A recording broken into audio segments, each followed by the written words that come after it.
What's up, guys? Welcome back to Miami Dolphins Syndicate. This is the brutal loss. Man, sorry, I forgot to put that light on. My instant takeaways from this, guys, Yeah, it was a tough loss, Grid. Um, Honestly, instant takeaways. Offense played well. Finally got the run game going. Um, it was working really well. Even when they got when they put pressure on us and they got the blitz, the run game was still working. Now you can definitely see where Mike McDaniel's a rookie head coach, and he gets into those plays where he overthinks himself. For example, on that 2-point conversion where you have three guys. I gotta fix my hat. Three guys lined up on the right side, and all you have is Sherfield on the left, and they're just playing the run, or they're not even playing the run, and you don't run the ball. You throw a kind of a weak fade route. There's that, and then on the last possession, you just don't run the ball. And even Mark Sanchez, with his low IQ in the commentating booth, is sitting out there spitting facts, which is don't abandon the run if you're Miami. You've been running the ball 7.5 yards per carry this game, and we just didn't run the ball enough on offense. Only 25 carries. You have 7.5 yards per carry, and you're only running the ball 25 times. That's abysmal. Tua played really well this game, but I mean their secondary just stepped up in a big way. I mean, we took advantage of, obviously, that one misstep that they had. That dime to Tyreek in the corner of the end zone was beautiful. Tua played well. Offense played well. Play calling could have been better, should have been better. What I really want to talk about is this defense. And obviously, in Buffalo, in the snow, I mean, at least for the last, 10 minutes of that game, it was snow. But I mean, you're in Buffalo. I get it's a tough environment. That's one of the best offenses in the league, if not the best. I understand you're down in the secondary. Cater played great, except for the pass interference. I mean, and honestly, I was just telling Jacob, who can't make it today, that pass interference, meanwhile, was terrible on Cater's part. It was just a bad play call. How they had him matched up, I would take Cater one-on-one against almost anybody on that offense except Diggs, which he played really well against Diggs. Anyway, back to my point. The play call had the corners matched up even. As soon as they run a little scissor route, one of those DBs gonna get caught behind Cater was that DB. And so you're playing catch up throughout your entire route, and it just leads to that. It's simple little things. Situational football on the defensive end just hasn't been there all season long, and it's clear. If you think about it, going back even to last year against the Jags, we had the lead. Tua gave us the lead. We go and blow that lead with the defense playing too soft. Against Atlanta, giving up that long throw to Kyle Pitts after Tua just gave us the lead. It's stuff like that.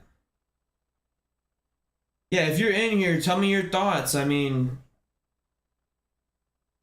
ask me questions. Ask me,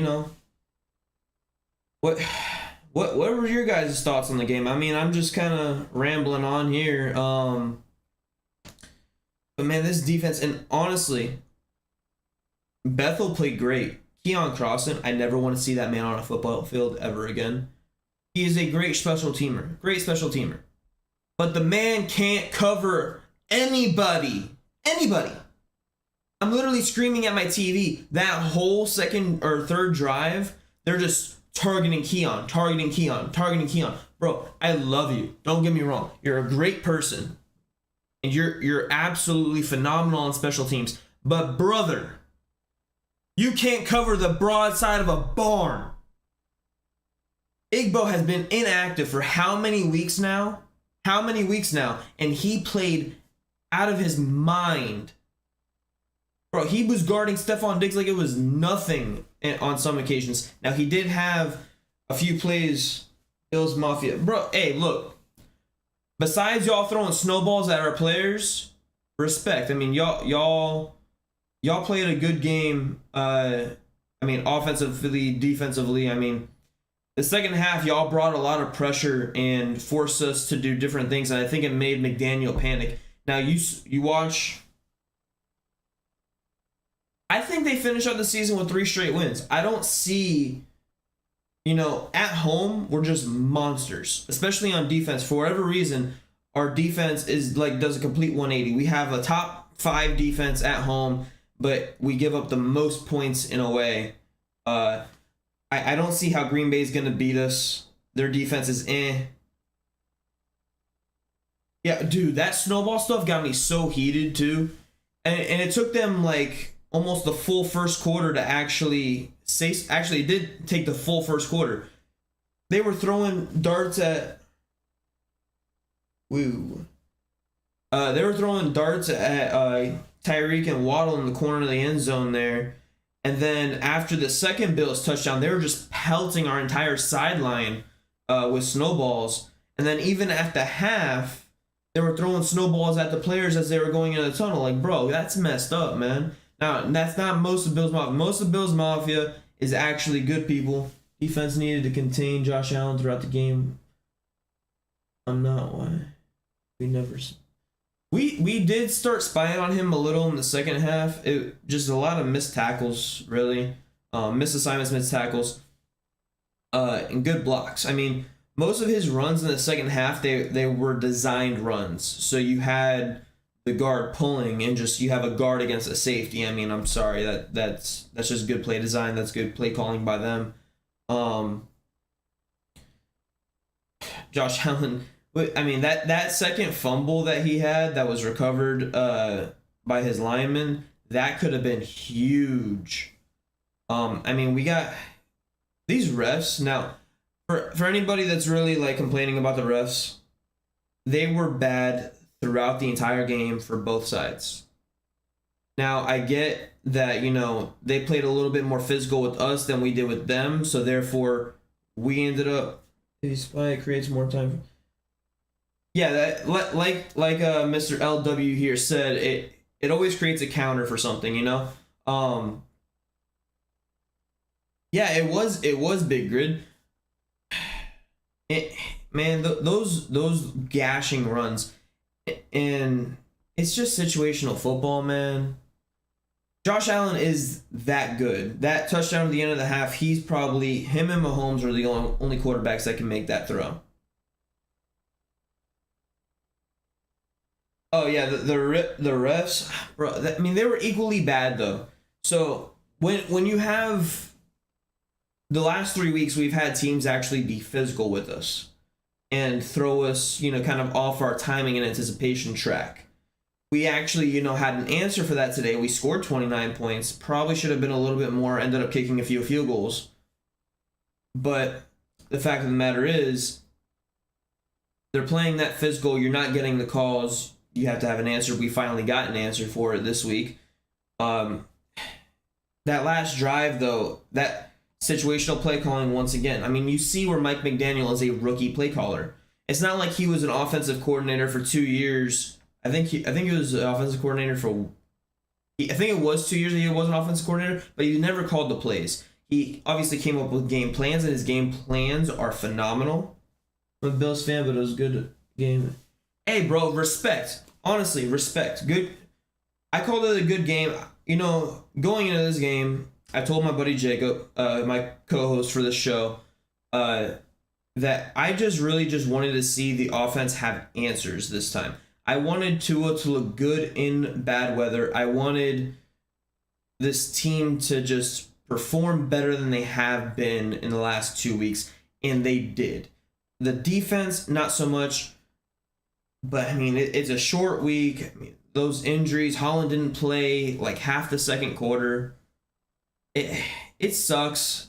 Justin Bethel stepped up and played great. Bro, for all y'all coming in, I never want to see Keon Crossan play corner for the Dolphins again. I want to see him on special teams, and that's it. Igbo showed today he deserves to be active on game day. not just because of injuries.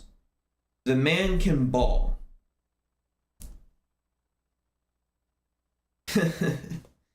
Like the little emojis there, sir. Hey, why'd you retract? I said respect. You know, no excuses at the end of the day. I mean, the for all the Bills fans that are in here, I was saying that the refs were equally as bad. I mean, they didn't call that Braylon Sanders push off. They didn't call multiple false starts that we had. Yeah, and just kind of going on. I mean, it was just all around a bad ref game. And all three of the games today have really been badly refed. Sorry, the camera's going a little crazy. It's an autofocus camera, so it kind of like whenever I move too much.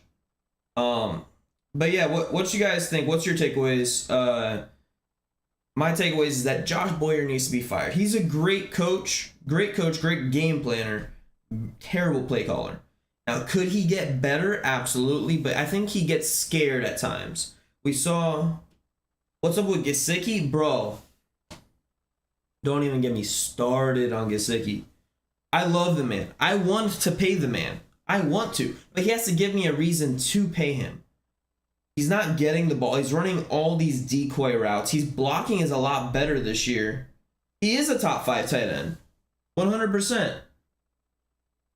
He's a top 5 tight end. Bro, I said on the 2-point conversion that we missed that we should try to get Gesicki one-on-one in that situation. And everybody was one-on-one in that situation. Have him out wide left. Have Tua throw that little fade. Or even, like, if he's more comfortable throwing to the right or left, whatever he's more comfortable with, have him throw the fade to Gesicki. Because no one can jump with him. He has the best hands on the team.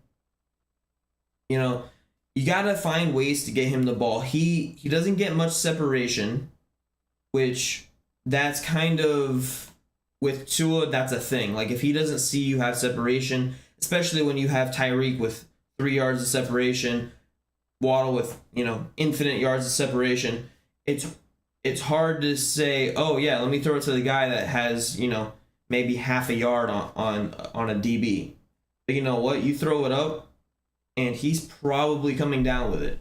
Now, is he going to break your tackles? Probably not. I mean, he had the one catch he had today. He attempted to stiff arm. I thought he should just run through the guy. He almost plays like he's afraid of contact. But man, don't get me started with Gesicki. Don't let me go any further in the hole, bro. The man runs so many decoy routes, but you have to make them respect the decoy routes. They started respecting the screens finally. Yeah, exactly. Just throw it. But they're finally starting to respect the screens. I've been saying since before the San Francisco game, I said we need to throw these screens so these guys respect it. Because eventually all they're going to do is play back. And when they play back, then all we have is gone. And what did we do today? We finally hit the screens. We finally ran the ball well. We finally got, everything going in the offense. Now situational play calling, once again, coming into fruition, not shooting ourselves in the foot with Sherfield dropping a touchdown. That's the game right there, really. If Sherfield doesn't drop that touchdown, we're up 4 points right now. Actually, make really 5 because the the 2-point conversion we wouldn't have gone for. So yeah. So about 5 points left on the board because of Sherfield didn't secure an easy catch at the beginning of the game. And God, man, I just want these refs. They're consistent, and I've asked for consistency. I'm like, if you're gonna be bad, be equally bad. They have been bad, and they have been equally bad. But my God, man, can we stop not calling penalties when people are being hit? Do I think Tua will be a starter 2 to 3 years from now? I think he's shown that he can be. Now whether or not he chooses to sign that contract or depends on how much money he asks for. I don't know how much the Dolphins are really willing to give him at this point. Do I think he's a $30 million quarterback, $40 million quarterback? I don't know. I think he has to do this for at least another year to actually, be worthy of that contract. Now, given he's going to be due for this contract here, I believe this offseason, so anywhere between this offseason and next year, he could potentially get that contract. But do you want to pay him early like the Cardinals did with Kyler Murray, and now they're kind of stuck in a situationship with him? Like, it's kind of like I love Tua. I love Tua. I'm two and on. It's right here. 2-0. But he's not Mahomes. He's not Josh Allen. He's not Herbert. He's getting to where Burrow is. I will say that. Burrow has that swag to him. He has that it factor to him. He has that so good leadership quality. And just good, quick decisions and confidence in everything he does. Tua's getting to that. But I would say that's his most comparable QB that he can potentially reach right now would be Joe Burrow. And similar situations where they have, a defense that can be great or can be absolutely horrible. And then they have absolutely stud weapons on that team too, between Joe Mixon and Tyler Boyd, T. Higgins, obviously Jamar Chase. And that's a great situation they have there. But I think that's what the Dolphins are trying to strive to be, whereas Burrow already is that. You know what I mean? So Burrow, I would pay that $30 million to. I don't know if I paid, Tua more than like 25 right now. And even then, I'm hovering around 20 for him, 20 per year. Anyways, so going into this game as Dolphins fans, as we were all hoping for a win. We all didn't really expect a win after the last couple weeks. But to go into this game and to compete and at one point be up 8 points, I thought that was really good, especially how our defense was playing at the time. We gave up those couple big plays, gave up the touchdown, and then gave, once again, though, with our defense, you can't allow in the fourth quarter, third and long, you're keeping yourself on the field, you're hurt. Like, you can't say that this was the offense's fault. You put up 29 points in the snow in Buffalo after 2 horrendous outings. And then you just kind of throw up a duck. I do think, I think this proves that the Dolphins can compete in, bad weather games come in January, in possibly February. February, that's only a Super Bowl in Phoenix, so probably won't be snowing. But you get my point. So I think this showed that the Dolphins are still obviously a playoff team. I think we finished 3-0. I think we go 11-6. I think we make the playoffs. I think from there, we're not going to win the division unless the Bills absolutely choke that away, which, they only really have one difficult team left on their schedule, which is the Bengals next week. So, if we would have won this game and then won next week and then they lost next week, then we would be in first place. That would have been the ideal scenario. But, at this point, it looks like we're going to end up being somewhere between the 5 and 6 seed.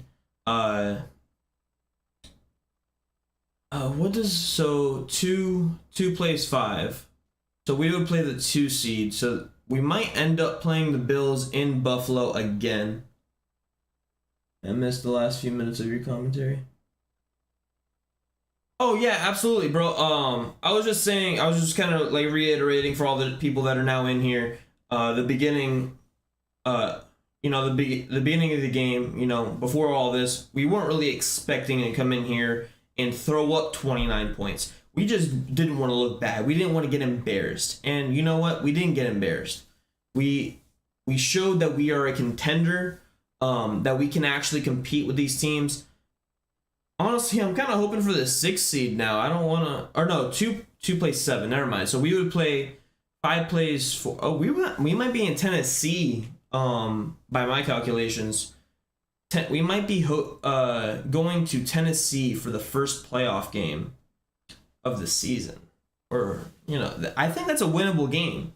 And at that point, um, I between by my thought process here, it's either going to be the Bengals or the Ravens that win their division, and whoever wins that division is going to be 3. Between the Bills and Chiefs are going to be 1 and 2. It's probably going to be the Chiefs that are 1. Actually, no, Bills are in the first seed right now, I think. Did okay, heck of a ball game, nothing. Bro, I am so I am so happy with how this team performed offensively. They show me that. Defensively, I mean, we played good. Not great. I mean, obviously, gave up 32 points. Linebackers don't cover the running backs in the flat. Bro, when it gets into zone coverage, the linebackers are lost. Like that Dawson Knox big first down on a 3rd and 10 or 3rd and 12, I believe it was. Elaine Roberts was in zone coverage. She had the middle of the field to the right of the field, and Dawson Knox blocked and then went out for a play, and he didn't go with him at all. He just kind of like let him run by, and then the ball was thrown. He's like, "Oh damn, that's my guy," and then just Roberts gets lost in zone coverage. Roberts plays outstanding everywhere else but zone coverage. The reason that the national media kind of makes fun. Oh, we run zone coverage a lot because, or run man coverage a lot because we blitz a lot. That is half true. We run man coverage because we're good at man. We're good at man to man, which allows us to blitz. Yeah, exactly. So, you're welcome. Yeah, thanks for bringing that up because I really hate to talk about it. But so to further that point, on the Nyheim Hines touchdown, no one had him whatsoever coming out of the backfield. Once again, just kind of lost in the play, and they just dart, boop, touchdown. Okay, cool. All their touchdowns, the only one they really had to work for was that James Cook. Was it James Cook that caught that? Yeah, James Cook touchdown. And honestly, that was over 7 seconds that they were in coverage, and I can't really blame them for that. Jerome Baker, though. Can we talk about Jerome Baker? Josh Daddy Allen fish for dinner. Look, buddy. Josh Allen, fantastic. 2nd best QB in the league. Love him. Love Diggs. Love their passion for the game. Love how they play. Fish for dinner, bro. Fish for dinner. We're gonna act like, y'all weren't, struggling there for at least a few minutes there to start the 4th quarter. Come on. We anyway, yeah, I mean,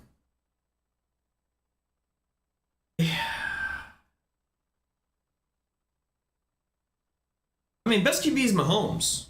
I mean, I can't give it to anybody but Mahomes. Mahomes has, bro, he's throwing a Juju and Kelsey.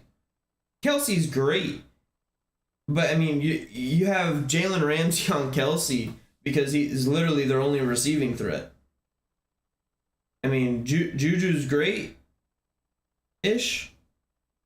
I think I have him in my top 40. Don't mind King, he's probably reached the bottom. Pulled a few out. Yeah, man. Hey, you know what? It's all in good fun. I love the trash talking. I was doing plenty of it after the Dolphins won, um, down here in Miami. And, I wish it was colder. You know what? I need to get myself that Mike McDaniel shirt. I wish it was colder. Um, bro, man, I want to tear this defense apart, and I'll be doing a film review, guys, on Tuesday at 6 p.m. Holmes is not. Come on, man. He's good, but he's overrated. Take away Reed and see what he. That'd be interesting because Reed could retire in the next few years or so. I think having him, greatly impacted him at the beginning of his career. But now it's really just like he's developed so much under Reed. It's like, okay, Brady at the beginning of his career. Yes, I'm comparing the two. Brady at the beginning of his career. You think if you pulled him and went to Tampa with Brady that he was going to succeed like he did? No, not at all. I think having similar to Josh Allen. I mean, bro, he stunk for a year and a half at least, probably 2 years before he just absolutely skyrocketed once he got Diggs. Now you take Diggs out of the equation. Diggs didn't really do much this game. You take Diggs out of the equation, and he's able to hit these guys. And honestly, a few weeks ago now, I saw this TikTok, and this guy was saying that he can name 50 receivers that are better than Gabe Davis. 50. That is an insane amount. And he went through them. And I agreed with every single one. That was crazy to me. So his number 2 receiver, Josh Allen, now that's why I say, bro, he's fantastic. He's great. But part of his greatness is also his legs, which how much can that really sustain? I mean, y'all saw the hits that he took today. He was holding his arm after the strip sack. I mean, he has to be careful with that ball, by the way, guys. He does. Going forward, he has to take care of that little thing like it's his baby. If he's running with that football, he needs to make sure that he has, 10 points of contact. But yeah, you know what, guys? It's great chatting with y'all. Let me know if y'all had any other questions. I'm kind of just chilling. Oh man, oh man.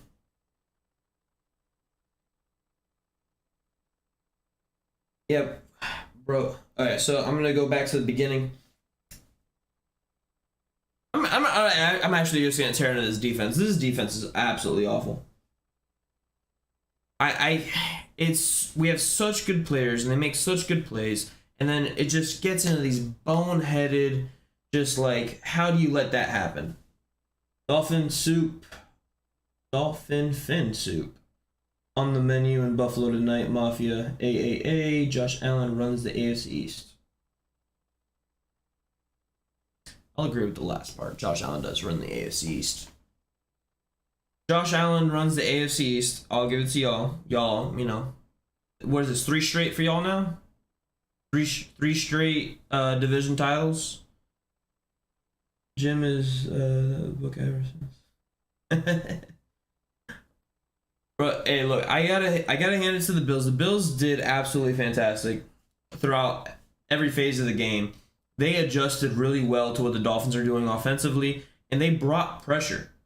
They brought a lot of pressure. They made Tua throw the ball fast, or quickly, I should say, and it led to McDaniel calling more throws. When you're able to get that, 1st and 10, you drop them for a yard gain, causes 2nd and 9, and then you throw on 2nd and 9, and it's incomplete because you brought pressure, and then you go into 3rd and 9. Now you have to throw it past the sticks. It gets a lot harder in those situations. Now, we did succeed in, a few of those on our touchdown drives, but, I mean, going into those, it's not something that's sustainable. That's exactly the word I was looking for. Sustainable. It's not sustainable. So, as a defense, you can, as you did, give up a few of those third and longs. We gave up way too many third and longs, and we've done that all season long. I'm not sure if y'all have done that all season long. By the way, Trey White is so good at football. I said when y'all were getting him back that was huge, especially since Micah Hyde's out for the season. That, bro, that dude can ball. And people forgot. Like, he struggled his first couple weeks back. What pieces do you think the Dolphins need to go to the Super Bowl? Bro, linebackers, and not really, like, anything special. Just, you know what? Forget it. Not even linebackers. We need a defensive play caller. We need Brian Flores calling the plays on defense. We need Mike McDaniel, like another. It's for defense. It's mostly play calling. Their coaching is there because you see the technique, you see everything, but it's the play calling. Like, you have to put your players in a position to win. Like, even if it's a good call, when you have a Landon Roberts who isn't good, in zone coverage, last week I saw him guarding Mike Williams in zone. This week he had Dawson Knox in zone. Like, bro, those aren't the matchups that we need. Those aren't the matchups that we like. Only a Bills fan who suffered through 25 years of subpar football and finally, bro, honestly, Jim, my heart goes out to you. We feel these pain together. I mean, given y'all had 25 years of straight trash, we had 25 years of straight mediocrity. Hopefully we're done with the mediocrity part. Obviously, you guys are done with both. You just skip mediocrity and went straight to good. How many yards did Josh have on the QB draw? Linebackers have to do a better job in all aspects. You know what? I'll look that up right now, but I know he had 44 on that one QB draw. He had another go for like 10 plus. We beat hell of y'all. I mean, if you talking about beat the hell out of us, last second field goal isn't beating the hell out of someone. I don't know what you talking about. I don't know what you talking about, sir.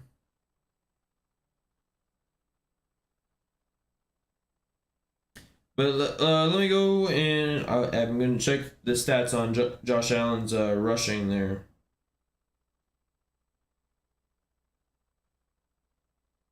I'm actually playing him in one of my fantasy leagues, so I hope he didn't do too well. I haven't even checked the score on that. But so Josh Allen had 10 carries for 77 yards. So besides that 44-yard draw, he really didn't do much on the ground, which is actually saying something. But what he did wasn't really in a stat book. He extended plays like that touchdown. Like I said, it was over 7 seconds long that he got the ball to James Cook, throwing the ball across his body as time expired. Wasn't cold enough, I guess, for the Fins to win. Bro, it wasn't cold. I wish it were colder. Yeah, bro, that's crazy. You know what? Guys, y'all mad, but it's just a game. Who's mad? Bro, going into this, I just didn't want us to get embarrassed. This is a good game through and through. The Dolphins played a lot better than I thought they would. I just wanted our offense not to look terrible like it has the past couple weeks. I knew our defense was going to struggle a little bit. No cap, though. It was a good football game. You guys were annoying as fuck to play against. Two overpowered receivers. Yeah. Bro. Man. The funny thing is that the last touchdown drive that we had, we didn't have Waddle at the end of it. And then he went to the locker room. He missed one drive where it was a 3-and-out, I believe. And then he came back for the last drive, which we were semi-moving the ball, and then just like, okay, let me throw the ball here, lose a yard, throw the ball there, not complete it.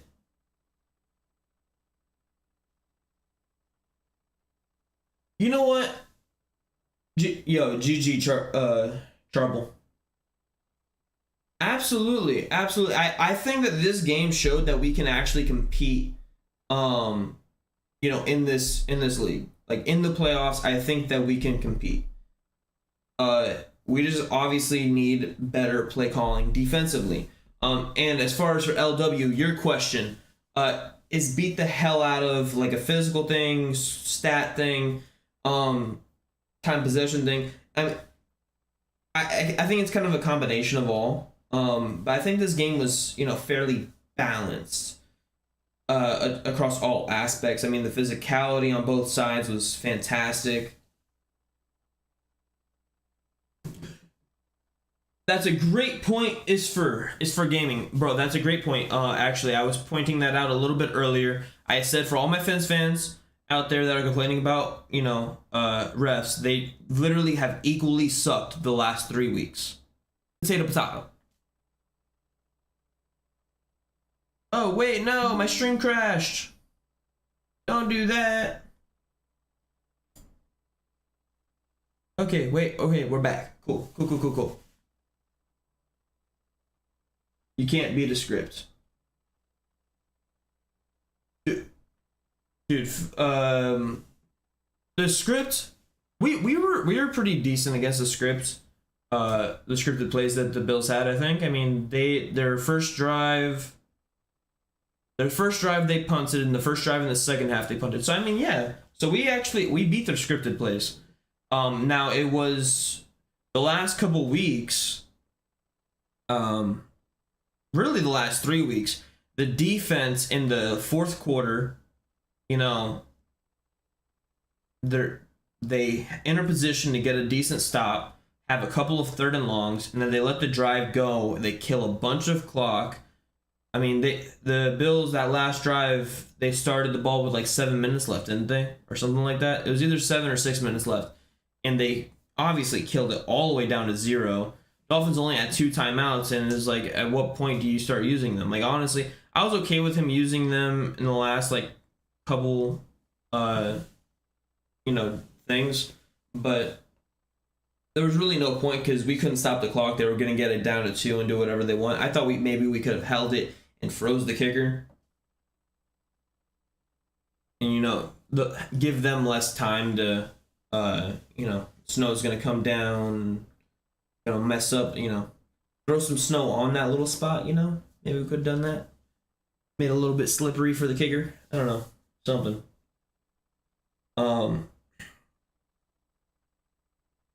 Yeah, guys. I mean, it was... Yeah. I mean, if you want me to go quarter by quarter, I can. I could literally just go off rip. I mean, the running game improved so much this game. And just the fact, like, where the running lanes were, how we ran the ball. Like, when we couldn't run the ball up the middle anymore, what did? We pitched it out. Great pitch play that actually led, the very next play was the dime to Tyreek Hill. And, guys, Tua did not play bad today. He played fantastic. He played out of his mind. Now, if he got a little bit of help earlier in the game with his receivers like he did towards the end of the game, then now we're talking about something. Also, for my friends that were questioning why that 2-point conversion was reviewed, apparently all 2-point conversions are automatically reviewed, no matter if it's not ruled a touchdown or ruled a score. So, if many of you were thinking like I was, well, they ruled it not a score. They ruled it, short on a 2-point conversion. So when they have to challenge for it to be reviewed or under 2 minutes, because those are the rules for a non-2-point conversion. Well, for a 2-point conversion, they're automatically reviewed, and that's how he got the touchdown. And I mean, it was by that much. It was so close. Man. There's a few things like if this play went this way, if this play went that way. But you know what? At the end of the game, it was a tough, hard-fought game between both teams. And you really couldn't have asked, any more of the Dolphins' offense other than some better play calling. I mean, you can tell Mike McDaniel's a rookie play caller. think it's going to come down to the putting up 30 plus again. You see, 2 of our last 3 games are actually at home, and our home defense doesn't even give up 20. They give up like 17 points a game. I think their average is 17 points a game at home. Our offense can put up 30 on anybody, Like, I don't care if it's the Chargers. I want to play the. I said to someone, I want to play the Chargers. I want to play the Bengals. I want to play these teams that people say that we can't beat or we didn't beat or whatever. Like if Tua wouldn't have gotten hurt in the Bengals game, we still wouldn't have won. I want to go in. I want to prove that we can win that game. We're on a revenge tour, starting with the Jets. The Jets, that's our revenge tour. But so even if we lose with Green Bay, which I don't think we will, we actually control our own destiny regardless. We win the last 2 games we're in. If we win Green Bay, lose at Pats, win at Jets, we're in. If we lose, no, I'm sorry. We have a 20% chance. If we lose at Green Bay, or we win at Green Bay, lose at Patriots, and then beat the Jets. But honestly, I don't think it comes down to that. I think that Byron Jones could potentially be coming back soon.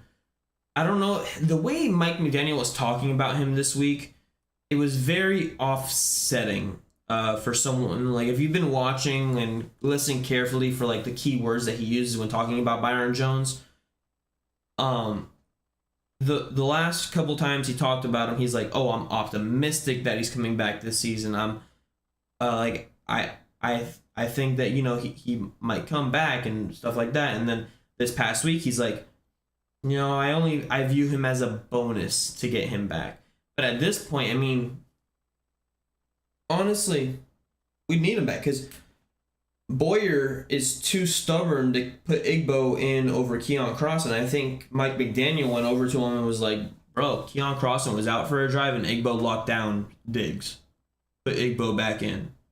Keon Crossan just got toasted by Isaiah McKenzie. But what was crazy to me is that they didn't really shadow anybody. They didn't have X shadow Diggs. They didn't have anybody shadow Gabe Davis. It was really weird. They're just like, okay, you got this side of the field, you got that side of the field. It's like, what? It's like, I'm not a big fan of his play calling. So you know what? I do want the Dolphins to get a new play caller for the defense this offseason. I don't think it's going to happen. Mike McDaniel, I am interested to see what he does going forward as far as his play calling, his situational awareness. Obviously, he's a rookie. It's his first time calling it by himself. I mean, I don't think he really called it any in San Francisco. But I'm interested to see how it progresses. He's a little shaky so far the last 3 games in his adjustments. Now, the adjustments are correct, but the play calling is like to call 3 straight pass plays when you're running the ball phenomenally well. Not good play calling. All right, guys. Well, thank you for coming to my live stream. Thank you for coming to my post-game thoughts.